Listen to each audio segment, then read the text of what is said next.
Thank you, Sheridan. Excuse me. Thank you, Sheridan. Good afternoon to all those present here, and greetings to those viewing online. I'm interested to see how the online experience works because I expect to be doing it tomorrow. I can't be here and physically present.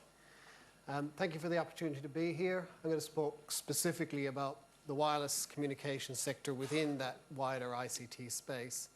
And the contents of this presentation were prepared with some assistance from my colleague in the GSM Association Development Fund, who's more specifically involved in alternative energy initiatives that the GSM Association is piloting and investigating at the moment. In terms of the overall environmental impact for the mobile industry, we've got impacts in terms of the materials that are used, the choice of those materials, the toxicities, etc., associated with them. There's the impacts during the manufacturing process, but most of my presentation is going to look at the operational impacts, the energy, primarily the energy used during operations, and then some of the end-of-life impacts associated with disposal and end-of-use equipment, primarily mobile phones themselves. Just to provide a context when we're talking about mobile communications and the environment, this is a graphic from a recent UNEP report where they tried to put some carbon figures around various activities and products and services. And they estimate that in terms of a mobile phone, the manufacturing process is probably less than a third of the carbon impact. Most of it is associated with the in-use, both the electricity used by the consumer and the choices they make, but also the electricity and the energy associated with the network.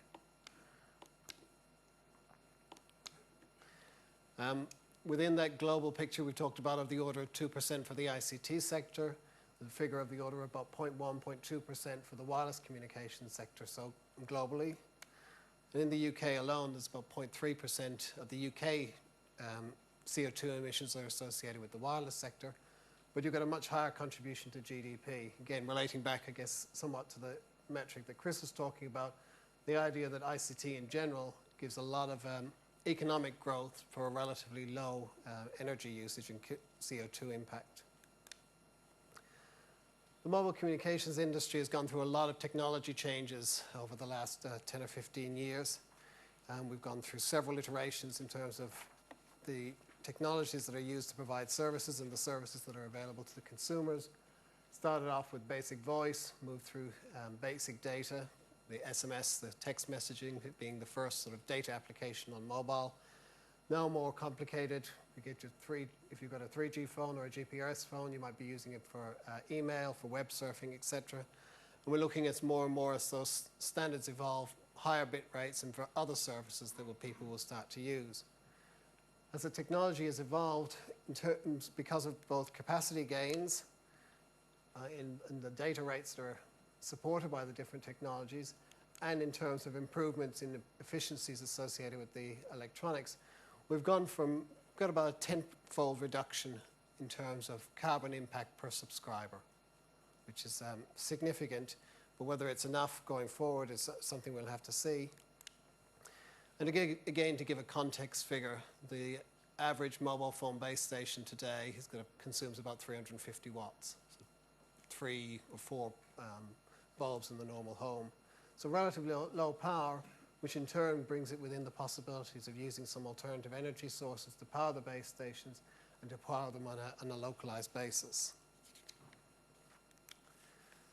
From a policy perspective, the frequency allocations that governments have provided for mobile communications affects the amount of infrastructure that's required and hence the energy that's required.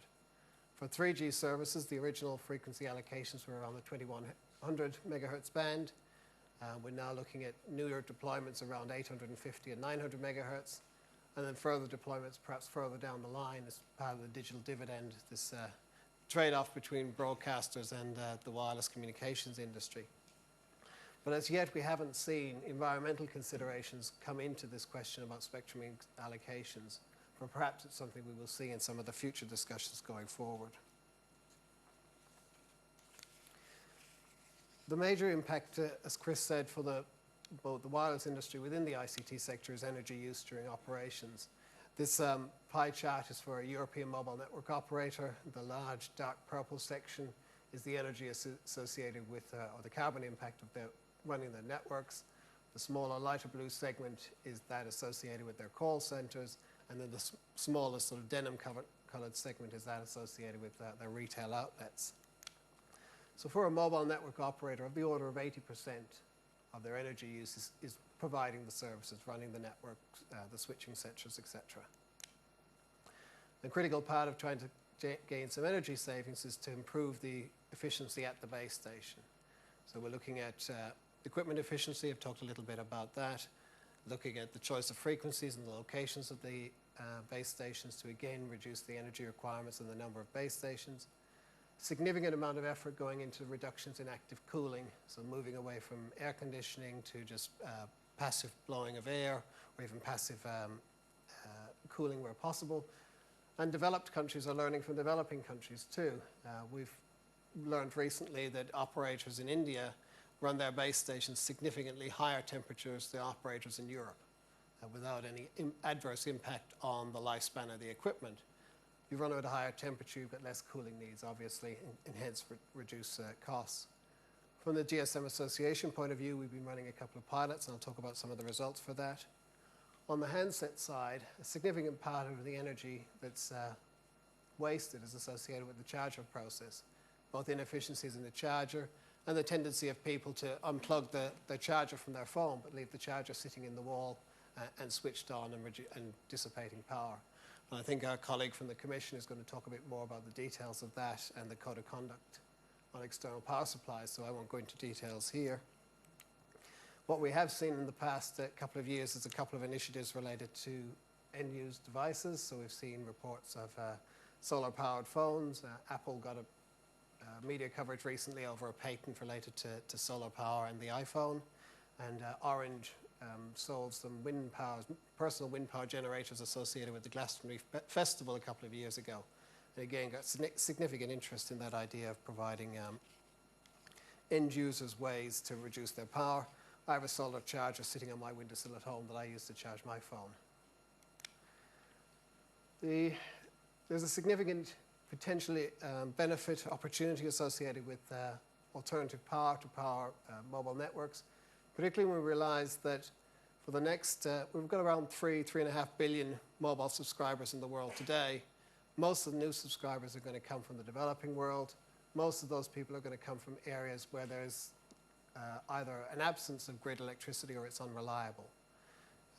So we need to find some solutions related to that. In a lot of African countries, there's a heavy reliance on the use of diesel to power base stations. One of our African members said that Africa as a whole consumes over 30 million litres of diesel per year to support base stations. Given the cost of diesel and oil is going up so fast, it makes the potential use of alternative energy much more attractive. And especially when you think that there's only about 1,000 pilot sites in the world today. There's a big opportunity given that we estimate there'll be about 120,000 base stations per year needed in the foreseeable future to accommodate subscriber growth. So as I said at the outset, the GSM Association has been involved in some pilot studies. We'll talk a little bit about a project that we did in Namibia on wind and solar. The technical details are up on the slide. I won't go through them in the interest of time, and so that Sheridan doesn't have to hit me too hard for running over too far. What we found was that it is quite feasible to run a base station off alternative energy sources, so wind and solar in a country like Namibia at least. And the return on investment being of the order of 3 years is similar to the return on investment that a mobile network operator would look for other base station infrastructure. So we're starting to get a point where this can become a business proposition. What we did find from a practical point of view is that while it's generally relatively easy to estimate the likely energy you'll get from the solar side of the system through using various web tools, it's much more difficult to estimate the wind power. A lot more local variation, a lot more influence on the height of the wind turbine, obstructions in the environment, etc. And then really for many of the wind installations, it will require some initial investigation at proposed sites to get some idea of what is the actual energy available. On the end-of-life side, a lot of interest in the materials that go into mobile phones. Increasingly, they are less toxic. We want to ensure that the use phase, this middle part of the diagram, is as long as possible, and that where the phone is no longer used, it will be given to a recognized take-back scheme, hopefully get into the reuse cycle at the top, or if it's not suitable for reuse, and about 75% of the handsets collected in the UK are suitable for reuse, then it goes into the responsible recycling side. We looked at this a couple of years ago in terms of, well, what are the quantities of mobile phones being recycled? We're getting to the order of 1 billion phones a year being sold, and most of those phones are being sold as replacements, and most people, about 25% of them give them to a friend or relative or some other person to use as a spare phone, but about 50% of them wind up being put into their drawers at home. People have a strong perception of the intrinsic value in the phone, both personally to themselves and in terms of its economic value. It's very difficult to get unwanted phones back. So globally, we're probably getting in the order of 5 to 10% of phones back. Much greater initiatives needed in terms of encouraging take-back and raising awareness to it, not just in developed countries, but also in developing countries where the approach needs to be different. We need much more engagement with the informal economy. And we also need to provide for take-back where it's really more often you're going to get bits of phones and not the phones themselves because of the informal repairs process. And that's a much more difficult economic proposition to deal with. We've also been involved in a UNEP initiative around guidelines. Another major area of environmental impact is charger incompatibility. Again, a lot of those new phones, they're sold with a charger that people don't want. Or they have to get the new charger because the interface has changed on their phone and they can't use their existing one.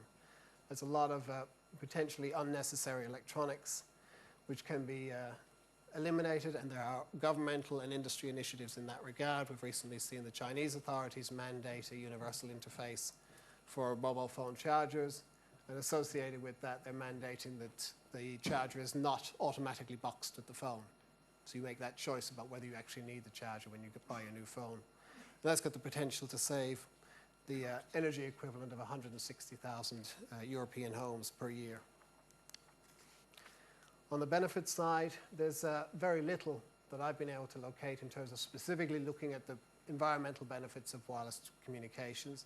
There's been some work done in the US in terms of the environmental benefits of telecommunication, or web conferencing, or wireless teleconferencing. We'll hear some more, I think, tomorrow about the initiatives they've done in Australia. There's many environmental monitoring applications. We can make use of the distributed nature of mobile phones to monitor the environment. There's a project in Ghana which is looking at air pollution and issuing SMS reminders to asthma sufferers to alert them to the risks. They're monitoring elephant movements in South Africa, providing warnings to the local community. In turn, that's meaning that less elephants are being culled. In terms of conclusions, we are small, but we are significant, and we do have to make a contribution. That starts from the individual, but it also reflects on the companies involved in the sector. And I think there's a clear commitment from both the operators and the manufacturers to make a difference in terms of reducing impacts. We've seen many announcements in that regard over the last 12 to 18 months. There's also a lot of potential, both direct substitution environmental benefits, but also indirect benefits in terms of environmental monitoring, etc. But putting together this presentation, there's clearly a need to take the wireless subsector within the global ICT sector and do a more systematic analysis of our impacts and our benefits. Thank you.